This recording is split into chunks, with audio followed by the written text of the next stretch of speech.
nombre es Daniela Ochoa y les voy a presentar el abordaje para Progreso 1 de la clase de Anatomía de Superficie. Previo al abordaje voy a proceder a lavar mis manos.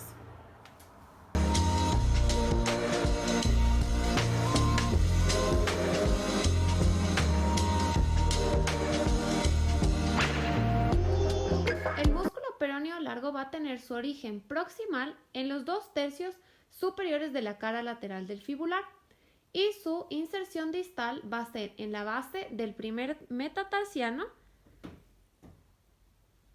y del cuneiforme medial.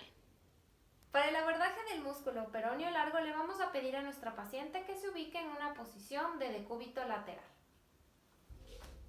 Es importante que la paciente se ubique con la rodilla interna flexionada y la pierna superior sobre una almohada. Para el abordaje del peroneo largo, vamos a posicionar nuestra mano en la parte externa del pie generando una inversión.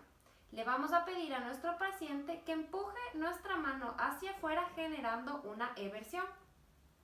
De esta manera se va a destacar el vientre del peroneo largo.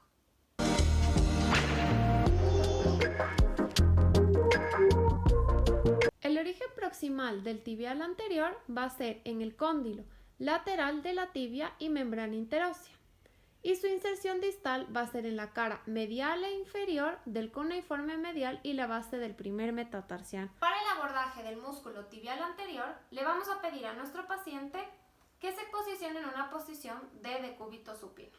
Para el abordaje del tibial anterior, le vamos a pedir a nuestro paciente que genere dos movimientos. El primero es una dorsiflexión y el segundo una inversión. El fisioterapeuta va a generar una presión tanto en la parte interna del pie como en el dorso. Como notamos, se va a sobresalir el vientre del tibial anterior. Al tener esta acción, observamos que el tibial anterior va a tener su tendón en la parte anterior del tobillo y va a terminar en la parte superior de la base del primer metatarsiano.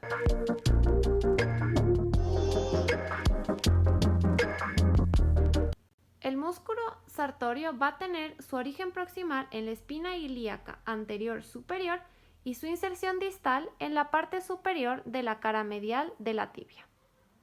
Sus principales acciones son flexionar, abducir y rotar lateralmente el muslo. Para el abordaje del músculo sartorio le vamos a pedir a nuestro paciente que se quede en decúbito supino. El músculo sartorio va a tener una doble función a nivel de la cadera y a nivel de la rodilla. A nivel de la cadera va a tener una función de flexión, abducción y rotación externa. Y a nivel de la rodilla va a tener una función de rotación de la tibia. Vamos a pedirle a nuestro paciente que genere una flexión de rodilla y de cadera aproximadamente unos 45 grados. Vamos a generar una abducción y le vamos a pedir al paciente que aproxime su tobillo hacia la rodilla contraria. De esta manera podemos ubicar las tres acciones previamente mencionadas.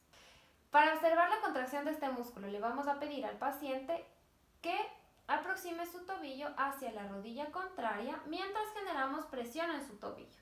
De esta manera vamos a sentir la contracción del músculo sartorio y su inserción hasta la tibia.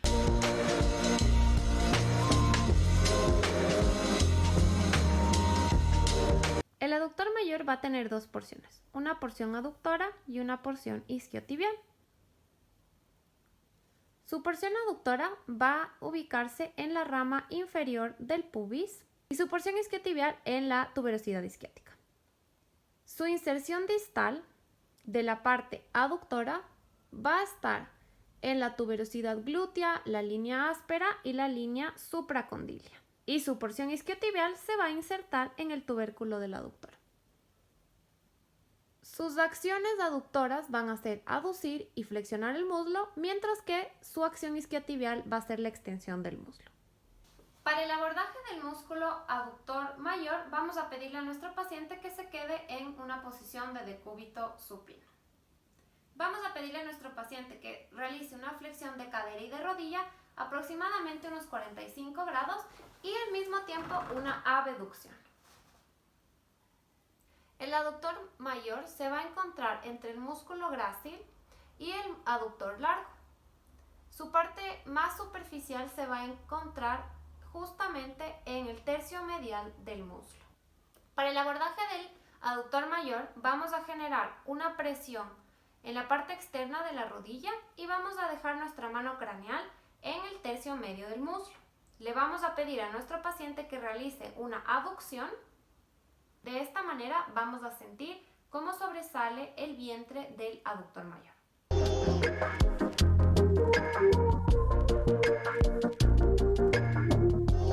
El origen proximal del músculo semitendinoso va a ser en la tuberosidad isquiática y su inserción distal va a ser en la cara medial de la cara superior de la tibia. Sus principales acciones son extensión del muslo y flexión de la rodilla, así como rotador interno de la tibia. Para realizar el abordaje del músculo semitendinoso, le pedimos a nuestro paciente que se ubique en una postura de decúbito prono. El músculo semitendinoso va a tener una función flexora de la rodilla y extensora del muslo. Para realizar el abordaje del músculo semitendinoso, el fisioterapeuta va a posicionar la pierna en una posición de rotación interna de la tibia y le vamos a pedir a nuestra paciente que genere una flexión de rodilla. De esta manera vamos a observar la contracción del músculo semitendinoso, que va a ser el que está ubicado en la parte más interna.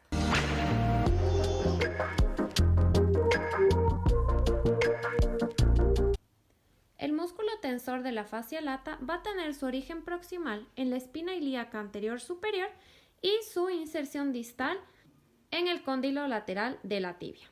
Sus acciones van a ser abductor y rotador medial del muslo. Para el abordaje del tensor de la fascia lata, le vamos a pedir a nuestro paciente que se ubique en una postura de decúbito lateral. Para realizar el abordaje del tensor de la fascia lata, el fisioterapeuta va a posicionar su mano en el tobillo y va a generar un poco de presión mientras le pedimos a nuestro paciente que realice una abducción. Este músculo se va a encontrar delante del glúteo medio en la parte más externa del muslo. Su recorrido va a ir por toda la parte externa y la cintilla iliotibial hasta el cóndilo lateral de la tibia.